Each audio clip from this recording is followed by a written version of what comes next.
Hello everyone, welcome to the course Disability Studies in India, Social, Historical and Cultural Perspectives. So I'm Dr. Vivek Singh from Banaras Hindu University. I'm talking about disability, ability and masculinity. So you see that in the previous lecture when I was talking about ability, the discourse of ability, in fact I have also talked in a brief in the previous lecture on the ideology of ability, then you might have got to know that how ideology of ability operates on different bodies and it tries to produce them as a docile or the way norm expect from them. So ideology of ability, we also discussed that it made people believe that ability, a certain kind of ability, that's important, right? Not just ability, certain kind of ability is extremely important. So what kind of ability? It depends on the kind of society we have, the kind of normative society we have. So it depends the kind of normative society we have. So that kind of ability you must possess. So if you do not possess that kind of ability, that means you are going to fall under the category of disability. I'm just trying to reserve your memory in case you have forgotten what we discussed in the previous and other lectures. So here what I'm trying to suggest to you that ability is a very abstract concept. It's a very ideal concept. Ability is flexible, it evolves, it changes, right? So let's say for example in the Greek period of time, the kind of ability we have is different, right? The kind of skill is required, the kind of a body is required, the kind of efficiency is required is different. And as we moved forward in the medieval society, it's different. And the way it be moved from medieval to modern, it's very different. And I don't know whether should I call postmodern or should I call new modern, or I just call the different phase of modern period. You see that ability has taken a different shape. So let me give you a simple understanding, like so kind of a body was acceptable in Greek period is not acceptable, is not appreciated in modern society. So I'm just giving an idea that how ability changes, it evolves, it gets a new meaning if it proceeds further. So it depends what kind of economic factor we have, what kind of social factor we have, what kind of culture factor we have, and also where the location is extremely significant, South Asian, Middle East, or what, right? So keeping in this mind, you have to have this idea that ability is something abstract. Let's now talk about masculinity, right, which I have already told you that I will be discussing in my coming lectures, that what is a masculinity. Think for a second that when you are going to perform a particular role, what is expectations people have from you, right? Just think abstract, like let's not go directly what is the connection with disability and masculinity, because it's also very important to understand that how masculinity is related to disability. So when we come to the idea of masculinity, and I'm giving you an imaginary situation that you are going to perform.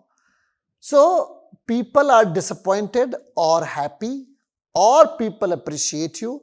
It depends what kind of a body you have. So for example, if you are a woman, people are expecting certain set of behavior from you, right? And if you break that norm, then people are going to raise their eyebrows by saying that you cannot do this because this is more masculine, which means more masculine simply suggests that it's not to do with man or women. It's more to do with the kind of a behavior expected from you, right? So when I'm saying masculinity, I'm nowhere suggesting that we have to link the idea of a body or the idea of women with masculinity or idea of men with masculinity. But yes, Generally, it is often associated that men are masculine, but it's generally that this is how people expect from men to behave. However, as my lecture proceeds, when I will be talking about Butler and all that, I will also say that even the man's body is constructed by certain important cultural, economic and political factors. So let's not get into the gender discourse for now, but obviously we should have a basic understanding so that we can really understand the kind of a discourse we are indulging in. So ability has a connection with masculinity because in modern society, the kind of a performance, the kind of a behavior is expected to you to do is more masculine, right? Okay. Let me introduce one more important concept. I know it's getting difficult, but still, like, you have to process it and think about it. The day we started talking about time, like initially the concept of time was not as we have today, right?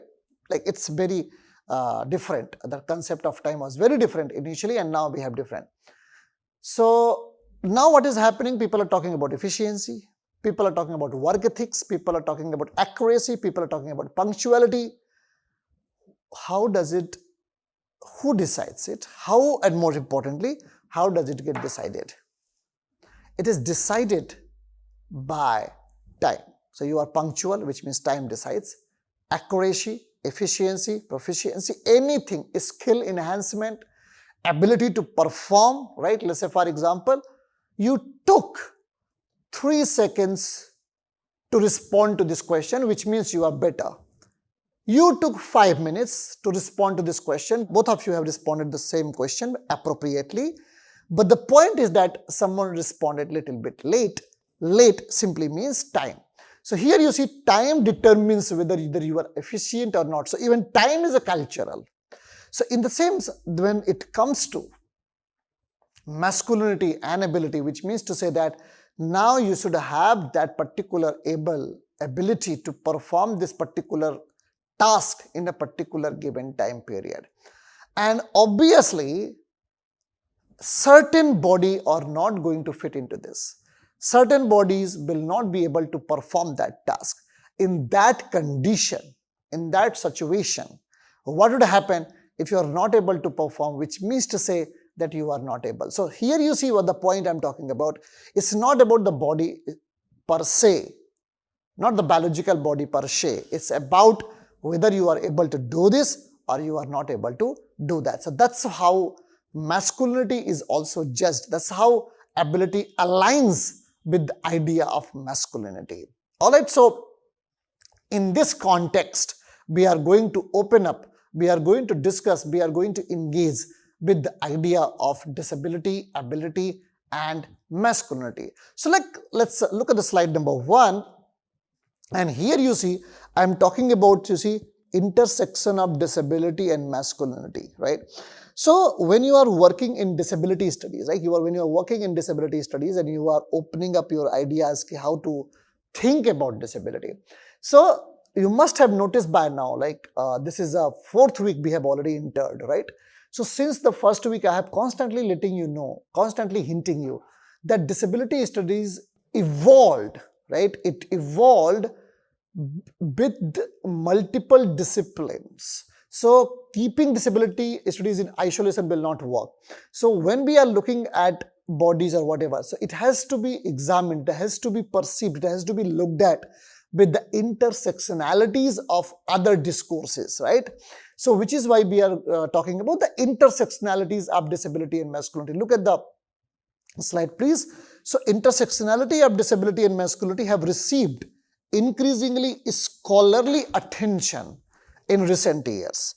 So both identity markers are socially constructed, right? I have been talking about this, and are shaped by cultural, societal and historical influences, right? We just discussed this. So while masculinity has traditionally been associated with ideals of strength, look at this, autonomy and control, right? This is like if you should have a strength, and again, what it means to have a strength, I'm not sure about it, right? A strength, it's a physical or it's a biological or it's a weightlifting. Strength is, again, it's a cultural, and it's also determined by many factors, in fact, you see. And control, obviously. If you have a controlling behavior, right, you don't let other people behave the way they want, it simply suggests you are being more masculine. So that's why I say it's not about man or it's about women. It's more about who is doing this, right? Who is performing that? Who is asking you to do this? So if a lady does, she's also masculine. If a man does, she's also masculine, right? He's also masculine. I'm sorry for that. So the point is this, let's look at the slide again. So while masculinity has traditionally been associated with that strength, autonomy and control, disability often symbolizes, look at this idea, dependency, vulnerability, and a departure from social expectations of the able-bodied norm. This is important and very significant to understand, right? You see that disability is always viewed as if it's a dependent, right? It's like they are vulnerable, right? I'll talk about these things. And a departure from the social expectations, which means to say that, oh, they cannot climb 3 stories building. They need a ramp or they need a lift, okay? Oh, they cannot do this. Oh, they have this problem. So these expectations, which means to say that you as a disabled or impaired body are constantly challenging those norms. You are frustrating their expectations, right? You are not able to fit into their box. Look at this slide, like this is the, let's say, box we have, right? So this is how you have to incorporate. You have to perform here a particular role assigned, a particular role assigned, and then what you do, you challenge that, right? So what they do, they put you under the category of vulnerable, dependent, departure from social expectations of able-bodied norm, right? So then if you, it's not about any impaired body I'm talking about, right? We have already discussed this in detail, that it's not about body per se. It's more about whether you can do this or you cannot do this, right? Whether you are fit into the social expectations of able-bodied norm or you are not able to fit into the social expectations of able-bodied norm. If yes, that's fine. If not, you are going to fall under the category of disability. Why? Because you are dependent, because according to them, you are vulnerable, and also you are deviating. So this is, sometimes this question is often raised. It has to do with the bodily difference or it's generally expectations. So I would say that there is a presumptions, there is a certain notions that we have about people with disabilities that since they are body marked with difference, they will be frustrating the expectations, right? So that assumptions is constantly today challenged, but I'm not going to talk about supercrip notions, right? I'm not going to discuss that, but the point what I'm talking about, that how certain traits are associated, right? So masculinity is more about the power, it's more about the physical capability, it's more about the control, right? So these are the defining features that we have when we talk about masculinity. So if you are not masculine, which means that you are going to fall under the category of disability. All right. So look at the next slide, please. So this framework, right? So this framework implicitly marginalizes men whose bodies or minds, look at this, this is the point, right? Marginalizes. Who are marginalized? Men, or let's say for example women also, which I am going to talk in the next week's lectures. So whose bodies or minds do not align with these ideals, right? So there are ideals given by these frameworks, and if it does not align, right, this is point, align. So as is the case with men who experience disability. So disability disrupt the normative script of masculinity that society has come to expect. Disabled male bodies often perceived as a site of weakness, failure, and they contradict cultural values associated with masculinity. And what's also important is, like, why are we talking about it, right? Obviously, we are talking about how they are constituted. We are also talking about the concept of masculinity and disability to discuss that why are they marginalized, right?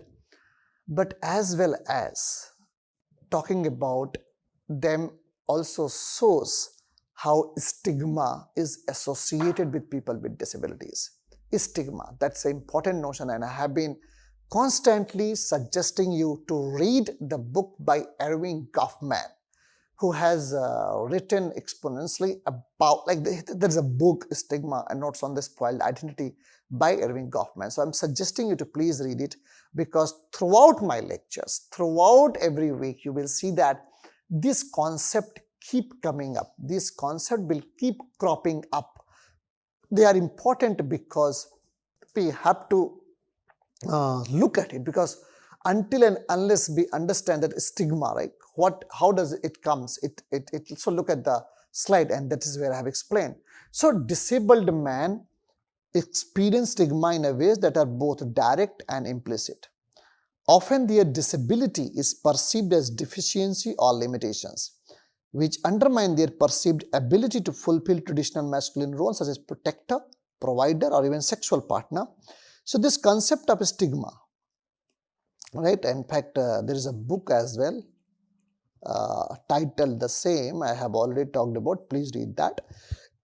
Disabled men are frequently subjected to social judgment that reduce their humanity and challenge their self-worth, right? So the point what I'm making is this, that like, how does it become stigma? Stigma becomes by making you believe, or society believes, that you are not as human as you are supposed to be, right? So your worthiness is doubted, is questioned. You are not as worthy as you have to be, right? So this question, this about the question of self-worth, this question of being less human or dehumanization, fall under the category of stigma, right? So stigmas, like when we say that stigmatized people, simply suggest that they are not human, they are less human, and that's the point, right? And how someone becomes less human? It's not biologically someone is less human, right? In fact, we all know that all the, like, everyone in the society is created by nature, right? So there's a connection. But the problem is that when the concept of human is more constructed, it's a more cultural, and that's how they define you are more human, right? Let's be humane. You are more human than others, right? That's a humanity. I'll talk about it, this maybe in the coming lectures, but the point what I'm making is that humanity, where does this come from? Like like, we should be human. What, like, when someone says that we should be human, what does that mean? Does that mean that we are not human? No, we all are human. It only means that they're expecting, society is expecting from you to perform, to behave in a particular fashion, right?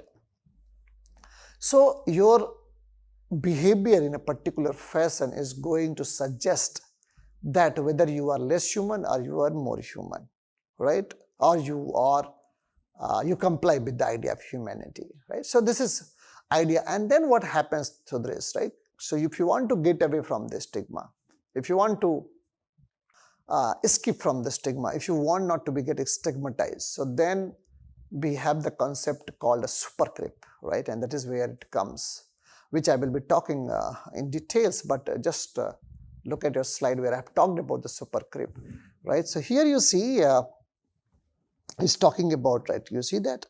So when disabled male characteristics are depicted, they often embody one of two extremes, tragic cripple or the supercrip. So tragic cripple is a stereotype that emphasizes victimhood, portraying disability as a tragic flaw that prevents the individual from achieving a fulfilling life, right? I don't know what does that mean, right? What is means by fulfilling life? It's again, as you all know, it's nothing but expectations, right? This is expectation that people have from you. So this is the point that you need to embody.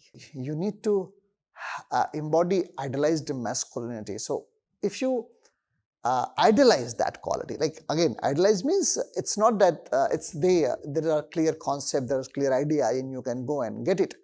No, you cannot get it, right? You cannot reach to that. But the problem is, but the concern is, you should keep striving for it. You should keep fighting for it. You should keep targeting. So once you fight for it, once you get it, then people follow you.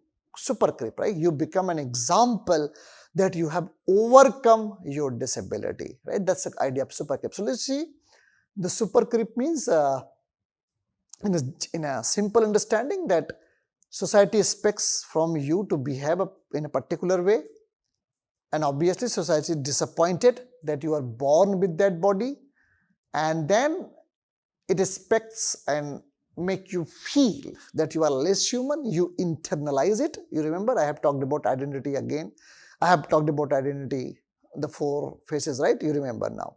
So here you see that internalization becomes one important factor through which you internalize. You believe that you are less human than others. And then to become human, or whatever it's called, to have a self-fulfilling life, right? To have a self-fulfilling life, you try to behave like able body. You try to behave like man, and then you keep trying for this, and then you reach to some milestones, you get some success, right? And this success simply means that what society has determined for you, right? Let's say, for example, you can walk with the help of prosthetics, you can run, you can reach to the another height, so on and so forth. And then people will say, he's a supercrip. And then that supercrip will become an example for others, right? He will become an example for others, for other people with disability. And then it will be expected from other people with disabilities to behave, to perform, or to win their overcomes, right? They should overcome their deficiencies. They should follow one of them who has transcended disability and achieved ability or masculinity, right? So this is a idea we have about the supercrip. So look at this slide, please.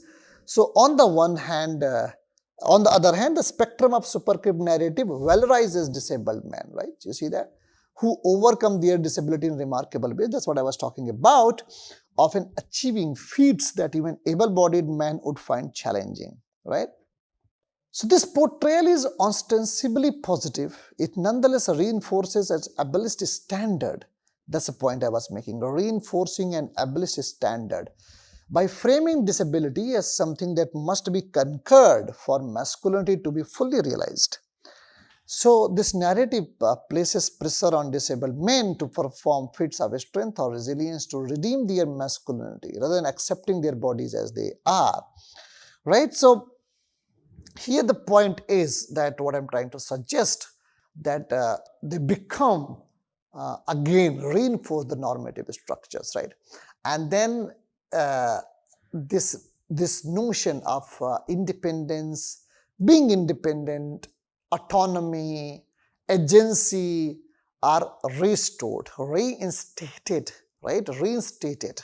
And then it become also justified. It become also fine. Okay, if he can do that, why not you, right? So you see that how it becomes very clear that one, you are respecting, and if someone does it, then also if you're not able to do it, means that you have a problem. You have a problem of you have a problem in your zeal, you have a problem in your aspirations, you have a problem in your willpower, right? So these are the become important notions when we are talking about disability. Look at the next slide, please. So in the culture that values invulnerability as a masculine trait, disabled men who embrace vulnerability offer a powerful counter-narrative. So scholars like Judith Butler have argued vulnerability is an essential part of human existence, and recognizing it can lead to greater empathy and relationality. So for disabled men, vulnerability is not a sign of a weakness, right? You see that? But an authentic expression of self. So by embracing the openly discussing their limitations, disabled men can challenge the form of hegemonic masculinity. So you remember this concept, I'm emphasizing it again for you. Hegemonic masculinity. right? And I expect from you that you read more on it, like a space which has to be more inclusive for men or women. So in fact, this is what I have uh, explained to you, right? So the point what I'm talking about is here that when we are getting into this particular discourse of masculinity, uh, what kind of society we are expecting, right? What kind of behavior we are expecting? Why are we talking about masculinity? And why are we talking about relationality, interdependence, so on and so forth? In fact, you saw just now that I evoked the concept of interdependence, vulnerability, which is inner essence of human beings as claimed by Butler. All right.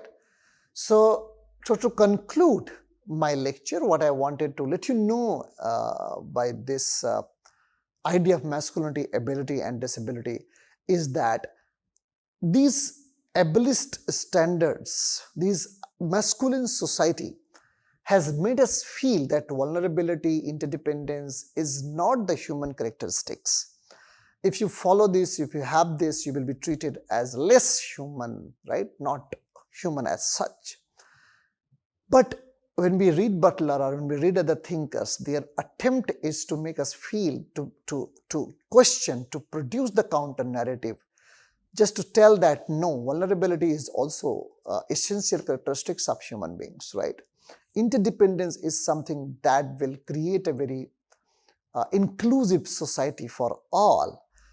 So we need to understand that autonomy is not possible without interdependence, right?